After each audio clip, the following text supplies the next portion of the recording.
welcome to the Great Detectives of Old Time Radio. From Boise, Idaho, this is your host, Adam Graham. If you have a comment, email it to me. Box 13 at greatdetectives.net. Give us a call, 208-991-4783, and become one of our friends over on Facebook. Facebook.com/Radio Detectives. Well, this episode is brought to you by the support of our listeners. Thank you so much for your support. Here now is today's episode of yours truly, Johnny Dollar, The Madison Matter, and I should warn that this is a rehearsal recording. But let's go ahead and take a listen. Wrigley's Spearmint Chewing Gum, the refreshing, delicious treat that gives you chewing enjoyment, presents for your listening enjoyment John Lund as Johnny Dollar. Dupree, Johnny, down at International. Oh, hello, Paul. Nice to hear your voice again. How are things? Oh, about the same. Johnny, would you like to come over to my office and meet a girl? She pretty? Very. Interesting? Very. As a matter of fact, she just told me the most interesting thing I've ever heard. Oh, yeah? What's that? She just told me that she was dead. I better come over.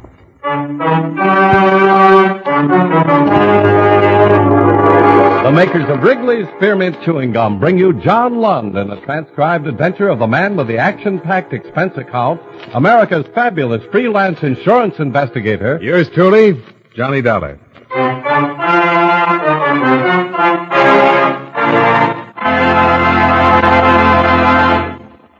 Wrigley's Spearmint Chewing Gum refreshes you. Wrigley's Spearmint Chewing Gum gives you real chewing enjoyment. Yes, for chewing enjoyment plus refreshment, it's Wrigley's Spearmint Chewing Gum. The lively, delicious flavor of Wrigley's Spearmint cools your mouth, helps keep your throat moist, and gives you a nice little lift. The good, smooth chewing of Wrigley's Spearmint helps keep you feeling fresh and alert, adds enjoyment to whatever you're doing. So for chewing enjoyment plus refreshment, treat yourself often to Wrigley's Spearmint Chewing Gum. Healthful, refreshing, delicious.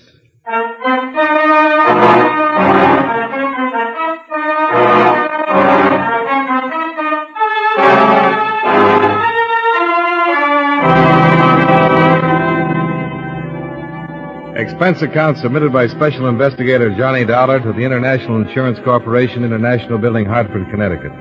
Attention Claims Division. The following is an accounting of expenditures during my investigation of the Madison matter. Expense account item 1, $1.30. Cab fare downtown to the International Building.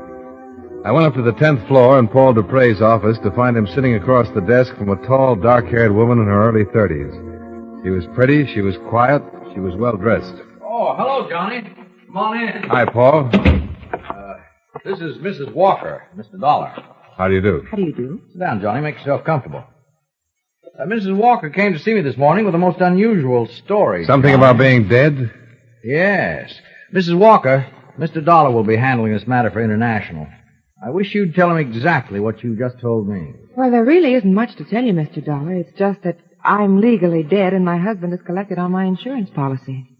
What's your husband's name? Frank Madison, Dr. Frank Madison. I took the name Walker when it happened. It was my maiden name. My married name is Thelma Madison. Where does your husband live? In Los Angeles. I made a file check before you came over, Johnny.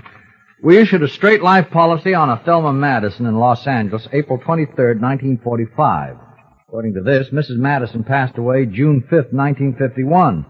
Claim was filed by the beneficiary, husband, Dr. Frank Madison, June 7th, and paid on the 10th of that month. Frank Madison, that's your husband, huh? Yes. How much was the policy? Full claim, $10,000. Who adjusted it? A local man, Los Angeles office, McCarthy there.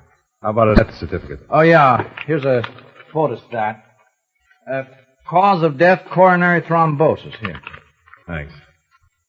This is signed by a Dr. Willis Reed, Mrs. Walker. Do you know Dr. Reed? Yes, he's a friend of my husband's. They share medical offices. Suppose you tell me how it worked. Well, one night Frank had a patient who was in pretty bad shape. A girl's been drinking somewhat and saw his shingle and just came in the office. She said she was feeling badly. I was there helping Frank, acting as receptionist. The girl had a heart failure and was examining him. You mean she died? Yes, there was nothing anybody could do. It was one of those things. Anyone there besides you and your husband? No. Well, how did all this work out? Well, we looked in her purse and found an address for her in Jersey City. No Los Angeles address? No, so we put in a long-distance phone call to the place in New Jersey. It was an apartment. We talked to the manager there. I see. He told us that the girl's mother had died very suddenly 2 days before, and that her daughter was out in Los Angeles, and he'd been trying to locate her to ask her what to do with the body. What was the girl's name? Wanda Thompson. What? The man we talked to on the phone was quite upset. He didn't know what to do about the mother who had died in his apartment building, and he told us that the daughter was all she'd had in the world. In other words, Wanda Thompson was completely alone. Yes, as far as we knew. I see. Well, we didn't tell the man that she was dead, too. When Frank hung up the phone, he turned to me and said that we were in luck. I asked him what he meant, and he told me his idea. You mean to use her body? Yes, he called Dr. Reed and asked him to come over. Dr. Reed had never seen me, and he made out the death certificate. In your name? Yes, that's right. And your husband collected your insurance? Mm-hmm. Why? Well, he needed money. Seemed a good way to get it without too much trouble. Well, what was supposed to happen? Well, I don't know. We didn't plan that far. I mean, I thought that Frank would eventually close his practice and come to New York, and we'd be together again. Is that where you've been all this time? In New York? Mm-hmm. And your husband never joined you? No. Did he write to you? Yes, for a while. Do you have any of the letters? No, I'm sorry. Do you know why he stopped writing? No. Why he never joined you? No. Is there any way that you can prove you're Thelma Madison? Well, not here in Los Angeles, I could. How? People there know me. Friends I've had all my life. Were you ever fingerprinted? No, I don't think so. During the war, did you work in a defense plant, maybe? No. Did you have a postal savings account? No. How about a California driver's license? No, I'm sure I don't have my fingerprints on file anywhere. Would you be willing to furnish me with a list of names, people who'd identify you if asked to? People in Los Angeles? Yes. Yes, I would. You've been living in New York under the name of Thelma Walker since June 1951. Is that right? Yes. Where? 2218 East 57th Street. I still have my apartment there. Have you been working? Yes, as a laboratory assistant, Hyde Park Stations Incorporated. My boss is Mr. Platt. Oh, I put in a call to them earlier, Johnny. Mr. Platt said he's employed an assistant named Thelma Walker for the last 16 months, but she hasn't been in for a week or so. I described this woman to him, and he said it sounded like her. Mm-hmm. Did you get any of the insurance money, Mrs. Walker? Not a dime. Were you supposed to? I suppose so. Would you say that this whole thing was your husband's idea? Yes. Well, you're the one who seems to have lost all around, Mrs. Walker. Well, what did you expect to get out of it? Well, I did it for Frank. What about Wanda Thompson and her people, if she has any? She hasn't. Very few people in this world are without somebody, somewhere. Would you be willing to sign a statement containing all the information you've given me here today? Yes. You realize that if what you tell me is true, that you'll be criminally charged? Yes.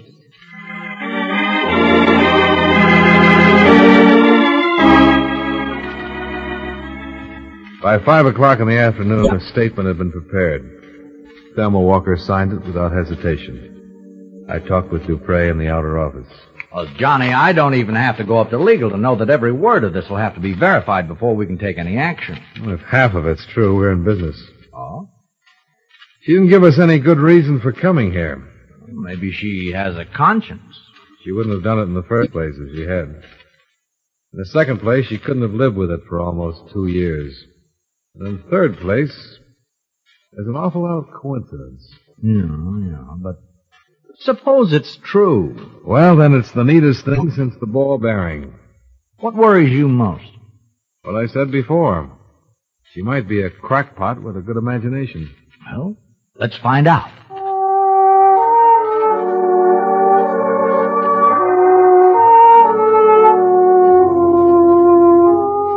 Expense account item 2, $38.14, transportation, Hartford to New York City. I checked my bag at the airport and took the limousine as far as the Waldorf. Expense account item 3, $3 cab fare and tip to 2218 57th Street, Thelma Walker's residence. I talked to the manager. This is her apartment, Mr. Dollar. I see. How long has she lived here? July 1951. Good tenant? Very. Quiet. No drinking or parties. Wish we had more like Mrs. Walker. Do you know her very well? Just as a tenant. You ever talk to her? Not much. At Christmas time, we had a drink together down in my apartment. She seem all right? What do you mean? Normal. Oh, yes. Does she have any friends in the building that I could talk to? No, she doesn't. One thing she keeps to herself. Minds her own business. May I ask where she is now? In Hartford. New Hartford Hotel, if you want to talk to her about anything. I'll remember that.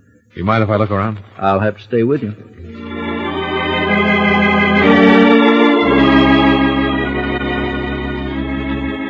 I found nothing in Thelma Walker's apartment that would help verify or disprove her story. An hour later, I located Mr. Platt, the proprietor of the Hyde Park Laboratories where Thelma Walker worked. His answers concerning her conduct, habits, and attitude were identical with those of the apartment house manager. I checked with 2 people who worked with her. The same. By midnight, I was back at the airport.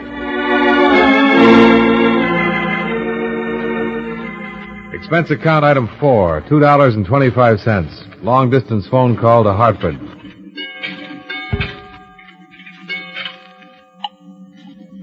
Here's your part. Hello? Hello? This is Johnny Dollar. Oh, hi, Johnny. What'd you find out? All clear here. Her story checks out about living in New York. Mm-hmm. Well, we better go on with it then. Oh, I have some news. I talked to the coroner's office in Jersey City. Oh? Mabel Claire Thompson, age 61, died there June 3rd, 1951. The body was unclaimed and the county buried her. They were unable to locate her only known kin, a daughter, Wanda Thompson. She's believed to be in Los Angeles. See if you can find a picture and some prints on Wanda Thompson. All right, Johnny.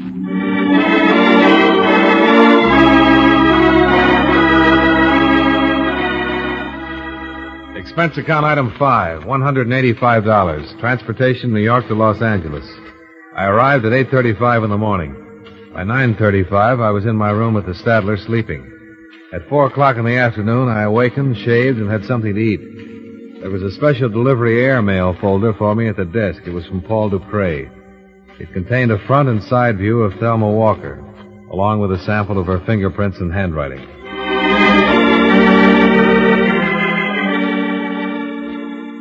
Expense account item 6, $15. Car rental, so I could get around to very big Los Angeles. I caught a woman by the name of Quincy just as she was having a bite of dinner. Please excuse me for eating like this while you're here, Mr. Dollar, but I'm in a terrible hurry tonight. I have a date. Oh, that's all right, Miss Quincy. I'm intruding anyhow. No, not at all. You say you're from an insurance company? That's right. I thought perhaps you could help me. I'll try. What do you want? Well, I'd like to have you look at this. Mm-hmm. You know the woman in this picture, Miss Quincy? Well, she looks terribly familiar. Do you know her name? I'm think. Yes, I know that girl. Of course, that was Thelma Madison. Frank Madison's wife? Yes, poor Thelma died a year or so ago, very suddenly. How well did you know her? Oh, we played bridge together occasionally.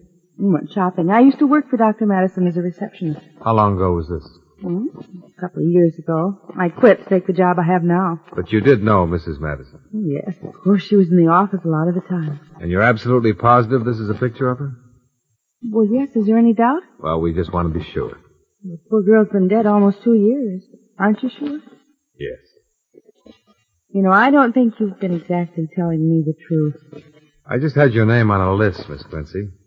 I was told you'd be able to recognize a picture of Thelma Madison if you saw it. Oh, who told you that? I'd rather not say. So mysterious. You want some coffee? No, thanks. Well, you look nice enough, I'll say that. Oh, thank you. Miss Quincy, when did you hear about Mrs. Madison's death? The day after it happened. I dropped in to see Dr. Madison about some things I had left there, and he told me what had happened. It was quite a shock. She was always so healthy. I see. Did you go to Mrs. Madison's funeral? No, there wasn't one. Dr. Madison had her body cremated.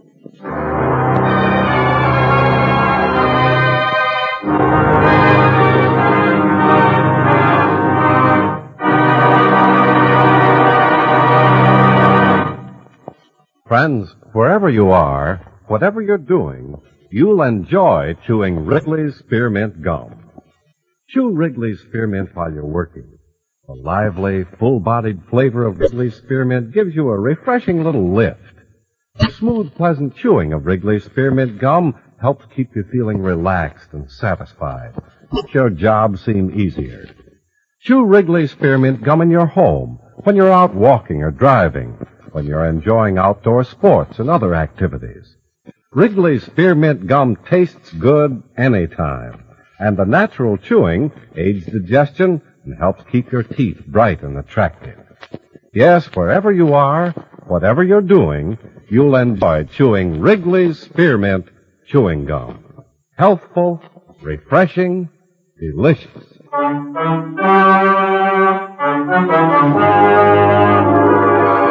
And now, with our star, John Lund, we bring you the second act of Yours Truly, Johnny Dollar.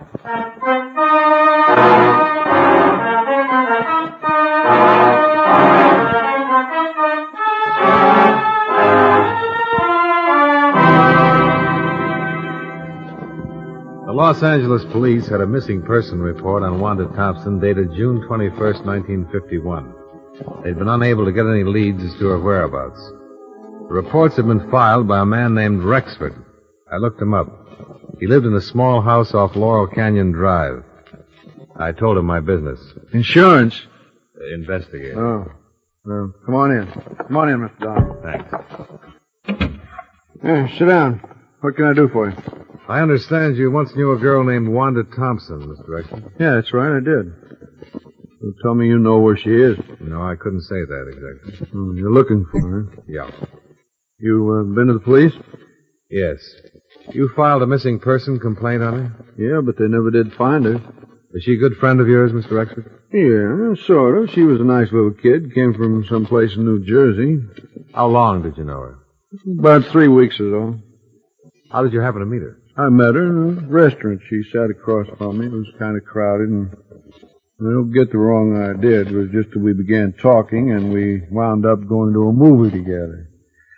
I saw her quite a bit for a while, and then she just up and disappeared without a word. That's about it. Do you remember when you last saw her? Sure, it was my birthday, June 5th. Went out and took in a play and had some drinks and food. I took her home, and she lived in a room over on, I think it was Berendo Street. 1480 West Brenda? Yeah, that's a little soy court. It's the last I saw of her. Called a couple of times. The landlady said she hadn't seen her around, then I went over there. We went in the room, found all of her things there, but she was gone. Finally got worried and went to the police. Mm-hmm. She drink much? No. You think something happened to her? Well, I don't know. I mean, anything could happen. Why would a kid like that just walk away from all her clothes and things and not let anybody know about it at all? Did she know many other people in town? Well, I told the police that I didn't think she did. I never heard her talk about anybody else. I knew she'd only been here for a little while, so she came here for health. Oh? Yeah, some kind of heart trouble. Needed the weather or something like that. Did you tell this to the police when you reported her missing? No, should I? Did she go to a doctor here? Oh, yeah. I saw him a couple of times while I knew her. Was his name Madison, by any chance? Dr. Frank Madison? Yeah, that's it. Dr. Madison. He was the guy who was taking care of her.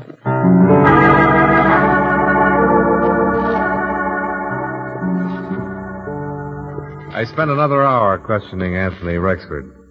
As far as he was able to remember, Wanda Thompson's heart condition had not been a serious one. Or at least she had explained it that way to him. After I left Rexford, I checked with the telephone company about the phone call Dr. Madison was supposed to have placed to Jersey City the night of Wanda Thompson's death. They had no record of any such call being completed. I decided to try Dr. Madison himself. Well, what can I do for you, Mr. Dollar? I'm an insurance investigator, sir. I understand you once treated a patient named Wanda Thompson. Wanda Thompson? Thompson? I don't remember. What did I treat her for? A heart condition. Oh, well, soon find out.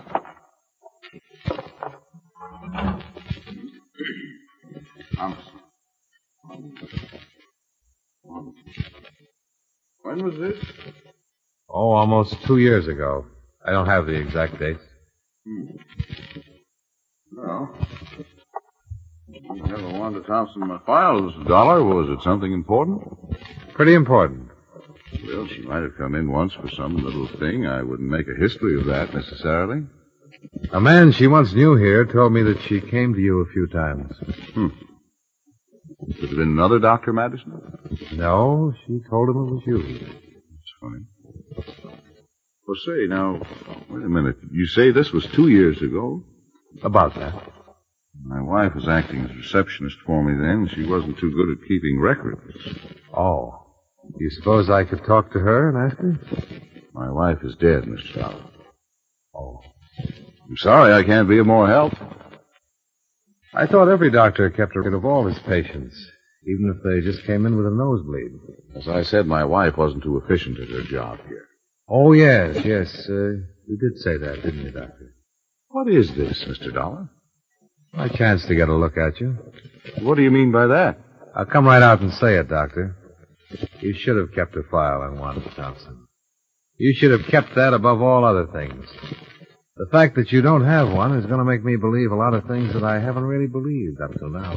What things? What on earth are you talking about? I talked to a woman in Hartford, Connecticut 4 days ago who told me her name was Thelma Madison. She said she was your wife. She said that Wanda Thompson died in your office one night and that you identified the body as your wife's. What? And what's more, you collected $10,000 worth of insurance on her. Here's her picture, Doctor. Is this your dead wife? Well? All right, I'll tell you. It is your wife. And she's still very much alive. And the story she told me in Hartford is pretty much the truth. I've never seen this woman before in my life. That's funny. 14 people in Los Angeles who knew her pretty well have seen that picture, and all of them say her name is Thelma Madison, that she was your wife. I've talked to every one of them, and I've got statements from them to that effect. And what's more, I have a rather long statement from Thelma Madison herself. It tells the whole story. Would you like to read it? No. Then maybe you'd like to make a statement yourself. I have nothing to say, Mr. Dollar. No, I didn't think you would, Doctor.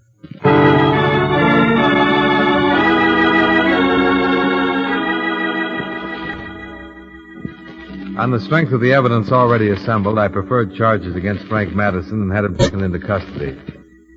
He refused to talk with the police with me about any of the charges of which he was accused.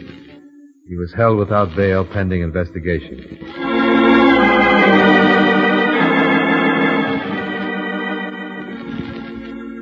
Expense account item 7, $2.20. Telegram. I wired Dupre to bring Mrs. Madison to Los Angeles as soon as possible in order to avoid a lengthy extradition procedure. They arrived the following day. I interviewed her once more. You say Frank's in jail? Yes. I suppose I'm to be arrested. Well, so far we have enough evidence to prove conspiracy against you two, and we'll prosecute to the limit on that.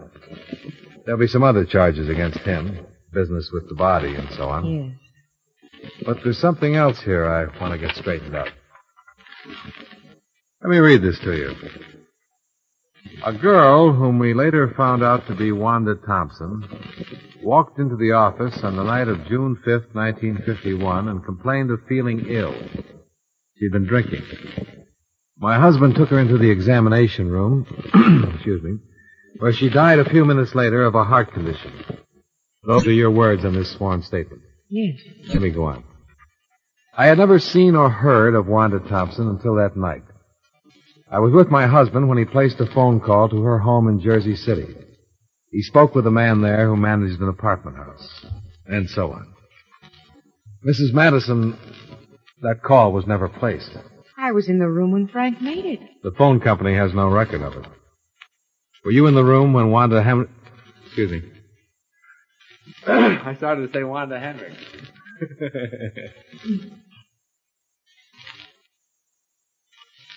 From, Line 4. Line 4, okay. Where's line 4? I can't find it, my screen. Oh, I see. It's the middle 4. Phone company has no record. Okay. Thanks. Okay.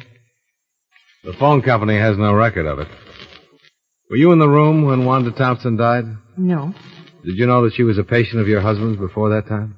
No. Well, I found out. I'll tell you, Wanda Thompson was one of your husband's patients. She didn't just walk in and drop dead. I talked to a man who knew Wanda Thompson. She told him about going to your husband for treatment. How do you explain that? I didn't know it. You said you were acting as receptionist. When she gave you her name, didn't you look into your index to see if you... No, I didn't at all. Now, look, Mrs. Madison. A lot of these things you told me have been true. But a lot of them don't make sense. Well, you wouldn't know anything about any of it if I hadn't come to you. Well, maybe that's so. But why do you think we've gone to the expense and trouble of checking all this? I'll tell you. Because it was just too good to be real. A girl, alone and friendless in Los Angeles, dying of a heart attack in a doctor's office. A doctor who needs money and has a wife who's heavily insured. It's too much for us to take. Even with a signed statement, it's too much to take. Wanda Thompson was a patient of your husband's. She came to his office one day like anybody else. You or your husband took her personal history. And you noticed that she only had one relative in the world who'd be worried if she died. A mother way back in Jersey City. What are you talking about? I'm talking about a premeditated, planned murder. That's what I'm talking about. When that mother died suddenly, there was nobody to worry about poor little Wanda Thompson anymore. Nobody to ask questions about her. Am I right? Yes, you're right. You want to tell me about it? Wanda had been in to see Frank twice before. Knew about her. That night when she came in the office, she said she'd just received word that her mother had died suddenly. She asked for something to make her sleep. Frank took her back in the examination room. Go on. A few minutes later, he buzzed me to come back. Wanda was lying on the table, dead. Mm-hmm. Frank looked kind of strange. Crazy. He said that Wanda had had a sudden heart attack and died before he could do anything. Well, I knew it wasn't so. There was a hypodermic on the stand. He'd given her something. I just didn't think he'd go that far. Hadn't he discussed something like that with you before? No, I swear he hadn't said a word to me before that night. And he had it all planned when he called me back in the examination room. He called Dr. Reed on the phone and told him that his wife was very ill and asked him to come over and help out. When Dr. Reed got there, he showed him that poor girl. He said it was me. And that's how he signed the death certificate? Yes. Where were you all this time? In Frank's office, I heard every word. But you didn't say anything? Well, no, I was too stunned by it all, I guess. When did you leave town? That same night. Frank made me. He said he'd handle everything. I accused him of killing Wanda, and he said that she just died there. But I know it wasn't so. Okay. You want a cigarette? Yes, please. Here you go. Thank you. Thanks. Oh, I'm glad it's all over now. I'm terribly glad.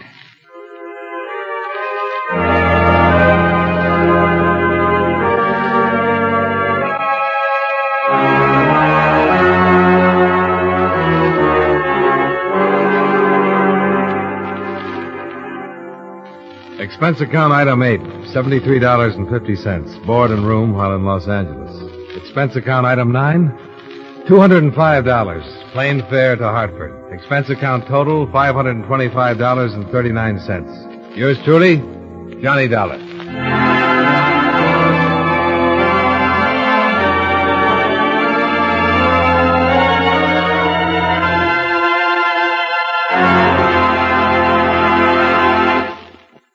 Remember, friends, Wrigley's Spearmint Chewing Gum refreshes you. Wrigley's Spearmint Chewing Gum gives you real chewing enjoyment.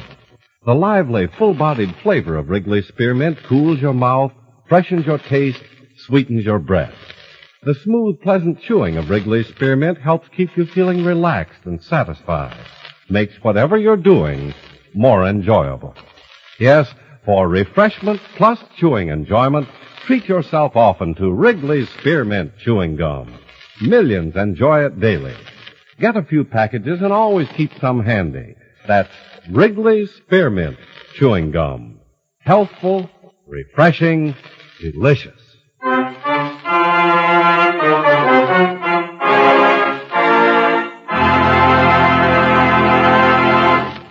Yours truly, Johnny Dollar, brought to you by Wrigley's Spearmint Chewing Gum, stars John Lund in the title role and was written by E. Jack Newman with music by Eddie Dunstetter.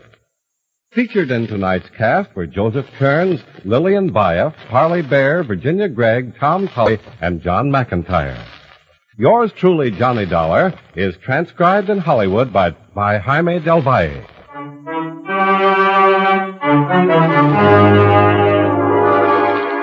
The makers of Wrigley's Spearmint Chewing Gum hope you enjoyed tonight's story of Johnny Dollar and that you're enjoying delicious Wrigley's Spearmint Gum every day. This is Charles Lyon inviting you to join us again next week at this same time when from Hollywood, John Lund returns as Yours truly, Johnny Dollar.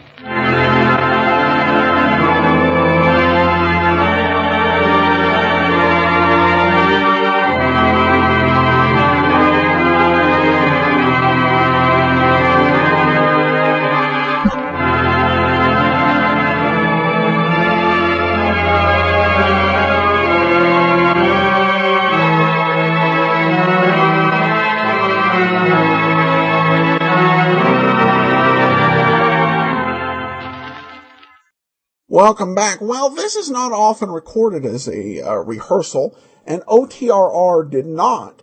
The reason, perhaps, for that is the Evan O'Brien rehearsals were pretty Spartan affairs. You didn't have music or a lot of the frills associated with the regular program. This sounded just like a regular Johnny Dollar show, except for that big blooper. At this point, Johnny Dollar had commenced with being pre-recorded, transcribed. So you would not hear this type of blooper on the air. Well, Lon handled it very professionally and proficiently. I think that one thing I will say for actors with a lot of experience on the stage, you do the same play over and over again, and every actor's going to blow a line.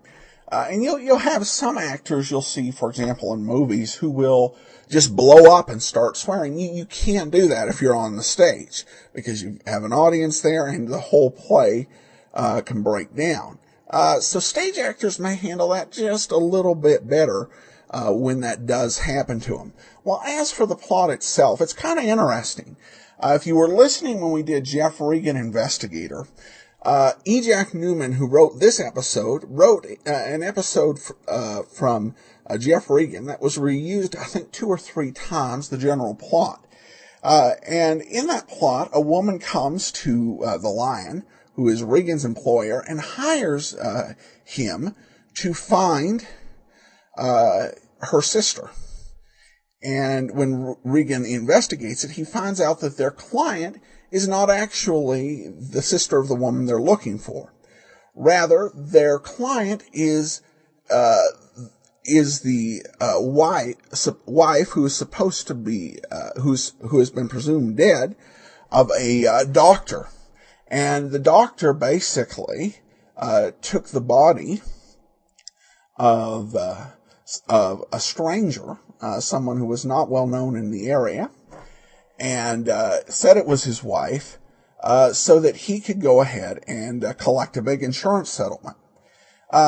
Here we're getting the same story, but it's turned around where we're investigating from the insurance company perspective. This particular episode, even after some explanation, I've got to say, the whole thing, this may be the episode of any show that I may have the hardest problem believing, just from a kind of pure logic standpoint. For one, the amount of the insurance policy made the stakes, not insignificant, but still not necessarily worth the effort. The life insurance policy was $10,000. In 2011 dollars compared to 1951, that's an $86,000 policy. The doctor, however, has to send away his wife, and she remains out there. And well, the one thing that occurred to me, if this guy, if this doctor was so sociopathic that he would kill a patient and then have his wife basically permanently out of the picture in order to collect this money, why wouldn't he instead kill his wife and then not have to worry about this threat of her information coming forward? The one plausible thing that Jeff Regan had that this one really didn't was that the doctor had found someone else while his wife was away. Plus, I think the money may have been a little more and made the whole thing make a little more sense. This one was also done as a yours truly Johnny Dollar 5-parter with Bob Bailey, and I think it may have had a slightly different ending with perhaps a little more action and tension. All right, well, now we turn to listener comments and feedback. A question comes in from radio enthusiast of Puget Sound on Twitter. Thank you for all the great shows. How did you get started in old-time radio? Well, I've answered this in some form before, but I'll address it a little bit more specifically here. I got involved with, I first heard old-time radio back in the 1990s. My dad bought us a set of cassette tapes at the thrift store. And really, I didn't do anything with it until I really started getting into Dragnet. And at the time, the 1960s TV episodes were not available at all. But I believe it was my dad. He got me for Christmas some Dragnet episodes, and they were the black and white shows. And I found out over the course of time that there was a radio show, so I started listening to Dragnet. And then I started to discover, a lot of what was out there in terms of old-time radio through a online radio station out in that's out in Illinois. I think it broadcast for about half a mile. And so I started listening to that, discovered a lot of the old-time radio resources on the internet about, I think, 2008, 2009, and so became a lot more involved. So that's kind of the short story version of it. We have a few, thanks so much for your tweet over at Radio Detectives.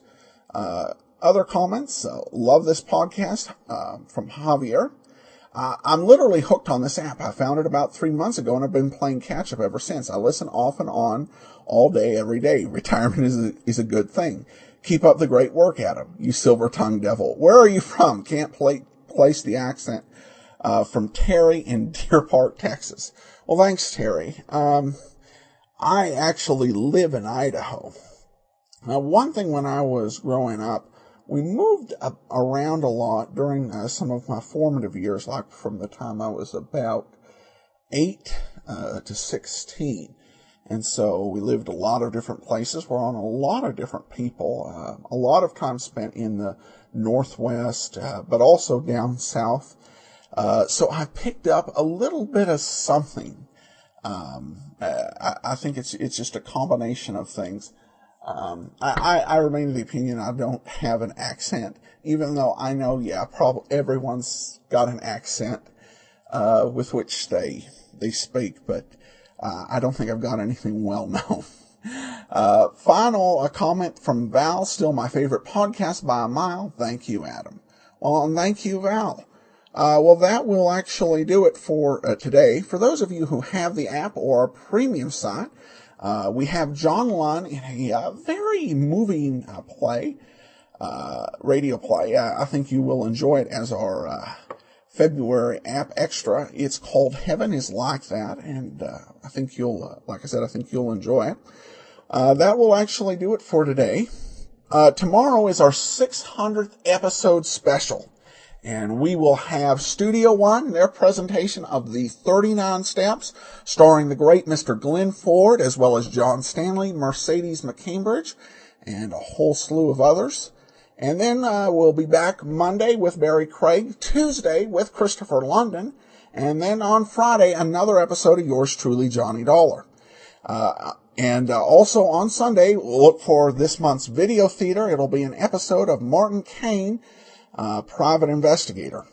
In the meanwhile, send your comments box13 at greatdetectives.net. Follow us on Twitter at Radio Detectives and give us a call 208-991-4783. But from Boise, Idaho, this is your host, Adam Graham, signing off.